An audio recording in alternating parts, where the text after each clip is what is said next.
next book, Many Colors, is really, in many sense, a logical follow-up to that.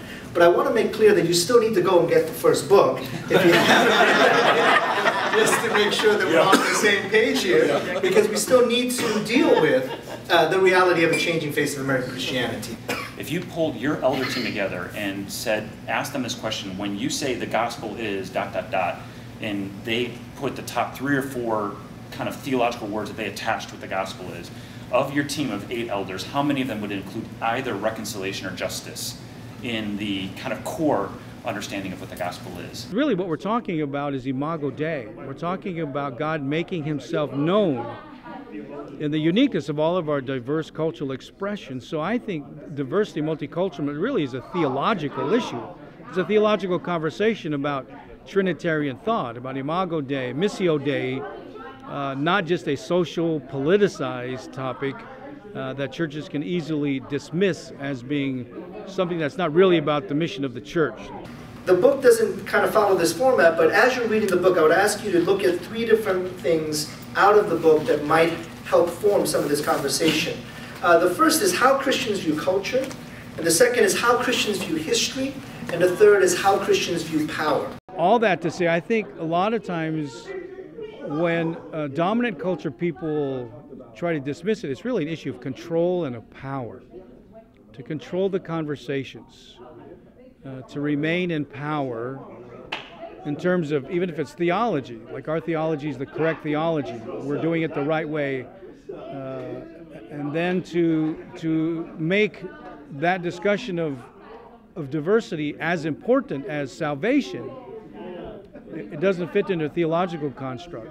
That the way we view culture, the way we view history, and the way we view power is oftentimes shaped by Western white cultural captivity.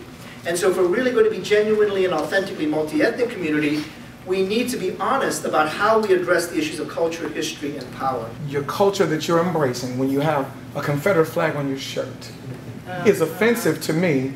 And then when I say those things, it's like, well, wait a minute, this is just where I'm from. And then trying to unearth what is behind it and the supremacist theology, because it's almost like a religion of supremacists behind that, and then not be labeled the angry black guy.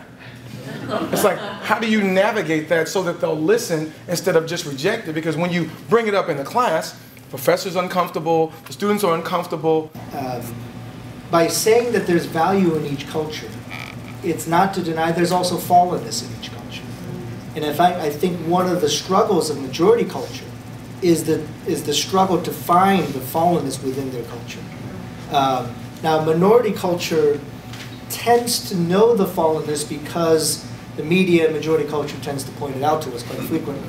So now that doesn't mean we don't have much. We still should continue the process of self-examination and say, you know, yes, there's the reality of being made in the image of God, but there's also the reality of human fallenness. So when MLK, Dr. Martin Luther King, said that the most segregated hour is 11 o'clock on Sunday morning, I mean, it still reigns true today, you know, and the reality of Christianity and their need to find comfort oftentimes is found in a racial context. And so one of the reasons I believe is that people don't want their Christianity to be uncomfortable, right? To be diverse or putting forth an effort to be diverse means that I'm willing to see you and see you as a whole person who has value in my life, and what I bring to the table has value in your life, and that takes effort. And as people who believe that God has called us to be reconcilers, we've got to help the process by creating a safe environment for people to have the conversations that are difficult, for people to wrestle with the issues, for people to feel they can stay engaged in the conversation and in the relationship because they know they're in it for the long haul. This is not something that's going to be solved overnight. Like what is safe to this group is not necessarily safe to this group. And then what is a safe kind of language and emotion. And so I meet with a group of men every Friday at Portland, Oregon. Half the guys are white, half the guys are black. There's like 20, 30 of us.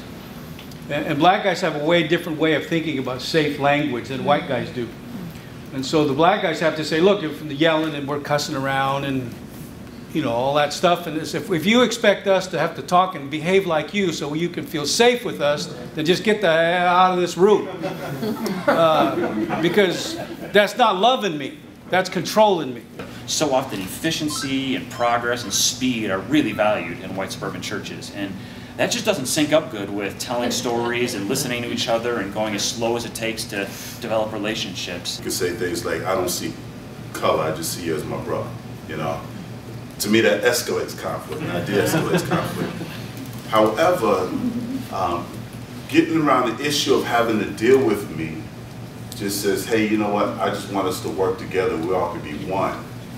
And they try to substitute the process of oneness, you know, by embracing the uniqueness of our differences, by, you know, eliminating the real belief system that you have value as an individual, not necessarily as a product. Yeah, that's where the ongoing challenge is. How do we maintain a biblical framework that is not wiping away culture, but embraces it without actually elevating one over the other, right? I mean, that's a real complex issue because we're fallen, and you've got a lot of steps there that at any point you can diverge off. So. How do we do that? Well, I don't think that's a checklist of 3 things you can do to make that happen. I think it is a spiritual formation issue. I've done a number of things since I've been here in the city since 1985. Planted a multicultural bilingual church in the city. I live in the city, but I happen to work at Willow Creek. I've had the real privilege of being in conversations with leadership, with Bill and the elders and key staff around how do we impact this? How do we do this? A lot of what Prof. Rah covers in his book would have been helpful like 6 months ago. That was what jumped out to me in this book is there's kind of progression that Dr. Rah takes us through. That I told him this is not me just pumping it up. This will be the first book I give church leaders now. And so your book, Rah, you know, here helping us again think through. But I think if the notion if there's ever a book that is the sum total, we can end there, because in this sort of continuum of thought, you pushed us and helped us, and so thank you that you're including Native people in the conversation. Amen. Amen. Amen.